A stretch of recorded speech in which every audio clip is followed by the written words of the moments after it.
aqui no nosso canal, porque vocês sabem, aqui é sem mimimi, com muita credibilidade e respeito a cada um de vocês. Vamos lá, vamos começar falando sobre algumas situações. A gente ainda vai falar sobre o Everton Cebolinha, despertando interesse do Fluminense, do Cruzeiro, enfim, muitas coisas aqui a gente vai falar para vocês, mas vamos começar falando sobre o João Vitor, zagueiro João Vitor do Mirassol. Foi uma informação trazida pela galera lá do ge.com. Eu consegui confirmar essa informação. De fato, o Flamengo fez uma consulta, buscou informações sobre o zagueiro João Vitor do Mirassol, mas internamente, né, o nome do João Vitor acabou não andando ali internamente dentro do Flamengo, e o Flamengo não avançou com nem planos, pelo menos até o momento, de fazer uma oferta pelo João Vitor.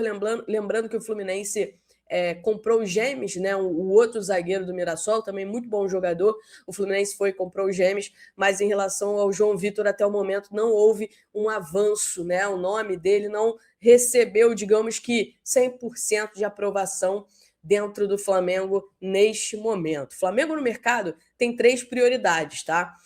Zagueiro, goleiro e atacante. Essas são as prioridades máximas do Flamengo nesse momento. Um goleiro para disputar a posição com o Rossi, um zagueiro para brigar pela posição com o Léo Pereira e um atacante para brigar pela posição com o Pedro. Essas são as prioridades do Flamengo nesse momento. Jair Cunha, o zagueiro Jair Cunha, que está lá no Nottingham Forest, da Inglaterra, e pertence ao Nottingham Forest, jogou no Botafogo. Recentemente a gente teve por aí o Jornal o Globo trazendo a informação do interesse do Flamengo, né? Eu busquei informações sobre isso. De fato, Flamengo e Botafogo demonstraram interesse no Jair Cunha, né? O que eu ouvi, tá? Que eu ouvi que não chegou absolutamente nada oficial até o momento na mesa do Jair Cunha. Eu vi também algumas pessoas falando sobre ele não querer voltar ao Brasil. Eu questionei uma pessoa do staff dele sobre isso, uma pessoa do... Espetaculares do Flamengo em 2025, e como se não bastasse, projetar um ano de 2026. Aí falei, teve um encontro lá no Conselho Deliberativo do Flamengo e tudo mais, e o BAP esteve lá para apresentar os números espetaculares do Flamengo em 2025, e como se não bastasse, projetar um ano de 2026 ainda melhor. É o Flamengo absolutamente dominante no futebol brasileiro. Não sei o que vai sobrar para os outros. Tem até reportagem do Rodrigo Matos. Por que BAP entende que o Flamengo tem que aumentar a sua dívida? Ele entende... Bom, deixa eu só dar alguns números aqui para vocês terem uma ideia. Receita do Flamengo foi de 2,071 bilhões. Não era nem esperada essa receita. Queria essa receita um pouco mais para perto de 2030, mas já tem essa receita agora. 700 milhões a mais em relação ao anterior. 700 milhões é muito no futebol brasileiro? Eu vou te dizer o quanto é 700 milhões. 700 milhões foi a arrecadação do São Paulo, que é um gigante, tão gigante quanto o Flamengo. Também campeão, também com uma história incrível.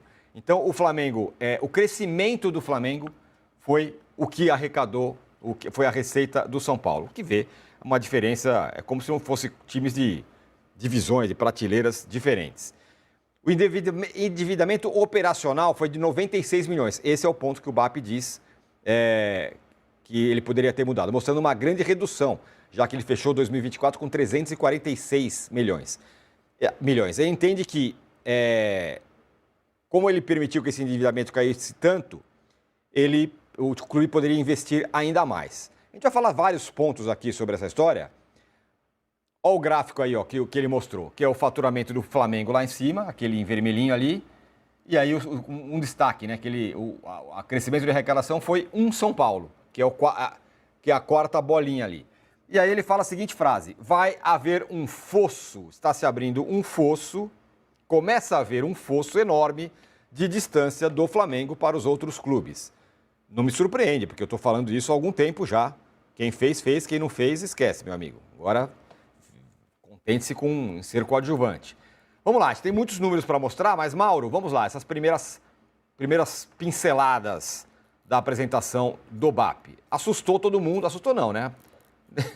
Deixou todo mundo que pneu arriado e o rubro-negro pensando em muito mais. A apresentação foi muito contundente, né? Com muitas informações importantes. E um detalhe, né? Muito se discute até hoje, que é uma estupidez sem tamanho, inclusive na mídia, desconhecimento, desinformação. Tem que dividir melhor o dinheiro da televisão, das transmissões, porque o Flamengo ganha muito. Quinta receita do Flamengo é o dinheiro de TV.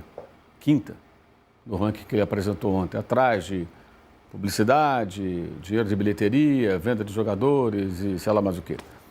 É a quinta do ranking. Ou seja, o Flamengo cada vez menos depende, né, do dinheiro. Ele é importante, claro, mas não é o que puxa esse faturamento para esse nível tão elevado, né? Isso já mudou muito, já vinha mudando há algum tempo. Acho que não chega nem a um quarto do faturamento o dinheiro dos direitos de transmissão. Então, quando se discute, inclusive, como se discutiu, um percentual que dá 2,5% do faturamento do clube, talvez até menos hoje, daquela briga com a Libra, e tudo que se falou, aquilo tudo, para mim, é desconhecimento, ignorância ou tentativa de vender narrativas que não correspondem à realidade.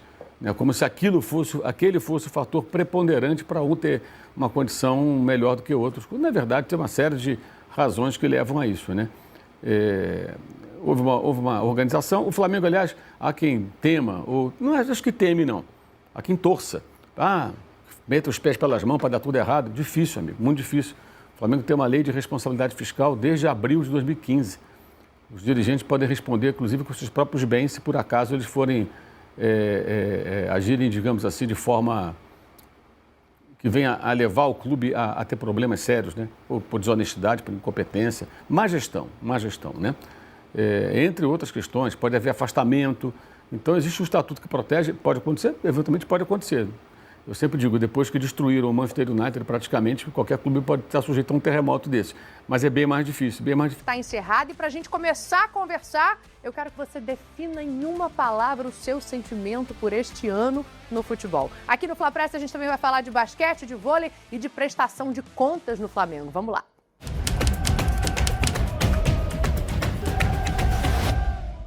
Daquele nosso jeitinho, a gente começa olhando o futebol em 2025. O Lázaro Dalfovo vai falar aqui da temporada do Flamengo. O Bi do Mundo no finalzinho não chegou, né? Não veio, mas foi por pouco. E a gente olha para esse Flamengo com muito orgulho. Eu daqui e você daí. Tá certo ou errado? Orgulho. Orgulho define o sentimento rubro-negro após o Intercontinental. Muito triste por perder. Eu não gosto de perder, não gosto dessa sensação, mas ao mesmo tempo muito orgulhoso dos meus jogadores. O que eles fizeram hoje é histórico para mim. O Bimundial não veio por detalhes, é verdade, mas a gratidão por tudo que o Flamengo fez em 2025 será eterna. Em um passado não tão distante, torcedor, você vai lembrar o quanto sofrimos para passar de fase na Libertadores. E hoje somos os maiores vencedores brasileiros do torneio continental e batemos de frente com as principais equipes europeias. Só esse ano foram 3 enfrentamentos desse nível. Uma vitória espetacular de virada, uma derrota competindo e o mais recente empate com bola rolando, onde, vale ressaltar, fomos até superiores na prorrogação, mesmo depois de 77 jogos do time na bagagem do ano. Vimos a já consagrada identidade do trabalho do Filipinho aparecer gradualmente durante o Intercontinental. No primeiro jogo, contra o campeão da CONCACAF, Cruz Azul, melhoramos na segunda etapa e quando o jogo estava encardido, contamos com a genialidade do nosso melhor jogador e artilheiro da temporada. No segundo, contra o Pirâmides, o campeão africano, controle absoluto, ritmo administrado e gols de bola parada, reforçando o repertório ofensivo. Já na decisão diante do PSG, o Flamengo demonstrou evolução em relação à derrota para o Bayern de Munique na Copa do Mundo de Clubes, principalmente na parte defensiva, por exemplo. E como sabemos, defesas sólidas ganham campeonatos, o que, junto à assiduidade nos torneios mundiais e aos altos investimentos que seguirão, nos deixarão mais perto da segunda estrela no manto. Isso porque não há dúvidas que o time está ficando cascudo a nível global, brigando até por prêmio de melhor time do mundo. E o mais importante, aprendendo como lidar com as peculiares armadilhas das equipes de ponta da Europa. Basta ter fé no Mengo, nação, pois é inegável que o Flamengo volta de Doha ainda mais colossal e respeitado aos olhos do mundo. Pronto para voltar a brigar já em 2026. Por que não? Se você pegar esses últimos anos, o Flamengo sempre esteve conquistando coisas importantes. Tivemos a possibilidade de mais uma vez jogar uma final. Isso é para poucos jogadores. Então, com certeza, a nossa motivação para o ano que vem vai ser a mesma. A gente sempre aspira para querer ganhar tudo. Só posso falar que estou orgulhoso desse time, orgulhoso de todo mundo que nos acompanhou desde janeiro até hoje, inclusive a nossa família que vieram aqui, o torcedor que veio aqui, o torcedor que ficou no Rio, no Brasil e todo mundo dando-nos apoio para a gente hoje estar perto de ser campeões do mundo.